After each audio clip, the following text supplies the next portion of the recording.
வணக்கம். பொள்ளாச்சி டுடே செய்தி தொகுப்பு.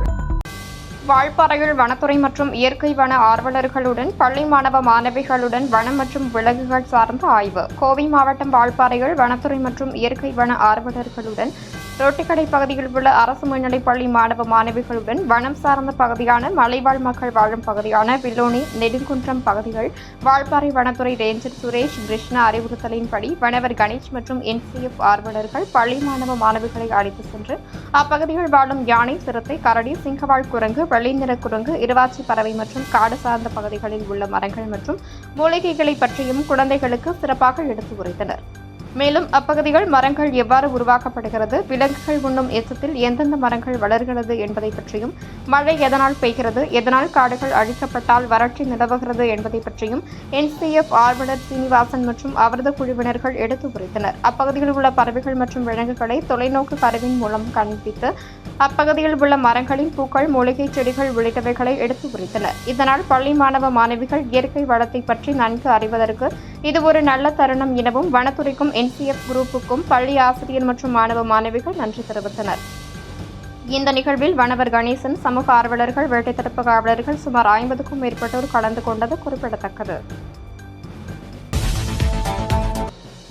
ஆரைமலை அடுத்த சேத்துமடையில் நட்சத்திர அந்தஸ்துடன் கூடிய டென்ட் விடுதி திறப்பு விழாவிற்கு வந்த வனத்துறை அமைச்சர் ராஜகண்ணப்பன் ரிப்பன் வெட்டி துவக்கி வைத்தார். இதனைத் தொடர்ந்து தமிழ்நாடு டிராக் லோகோவை அறிமுகம் செய்து சுற்றுலா தலங்களில் உள்ள ட்ரக் தமிழ்நாடு பதிவேடுகளை வெளியிட்டார். தொடர்ந்து தமிழகத்தில் உள்ள வனப்பகுதியில் ஏற்படும் தீ விபத்துக்களை தடுக்கும் விதமாக அனைத்து வசதிகளுடன் கூடிய 35 புதிய வாகனங்களுக்கு கொடியசைத்து துவக்கி வைத்தார். இந்த நிகழ்வில் வனத்துறை கூடுதல் செயலாளர் சுப்ரியா சாகு, முதன்மை வன பாதுகாவலர், ஆனைமலை புலிகள் காப்பக துணை இயக்குநர் மற்றும் வனச்சரக்கு அலுவலர்கள், ஊழியர்கள் என பலர் கலந்து கொண்டனர்.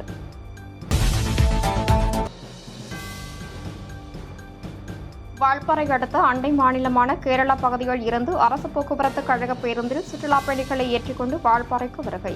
கோவை மாவட்டம் வால்பாறையை அடுத்த கேரள மாநில சாலக்குடி தாலுகா அதிரப்பள்ளி பகுதியில் இருந்து கேரள மாநில அரசு போக்குவரத்து கழக பேருந்தில் வாரம் இருமுறை, அதாவது சனி, ஞாயிற்றுக்கிழமைகளில் சுற்றுலா பயணிகளை ஏற்றுக்கொண்டு வால்பாறையில் உள்ள 7வது சொர்க்கம் என்று அழைக்கப்படுகிற இயற்கை காட்சிகளை கண்டு மகிழ நபர் ஒன்றுக்கு 450 ரூபாய் வரை பெற்றுக்கொண்டு வாரம் இருமுறை வால்பாறை பகுதிக்கு சுற்றுலா வாகனமாக வருகிறது என்றும், மேலும் கடந்த வாரம் இதேபோல சுற்றுலா வாகனம் வந்து சென்றதை வரவேற்கும் விதமாக வால்பாறை பகுதியில் உள்ள டூரிசம் சுற்றுலா வளர்ச்சிக் கழகம் சுற்றுலாத்துறை சார்பாக வரவேற்பும் வாழ்த்துக்களும் அளிக்கப்பட்டது.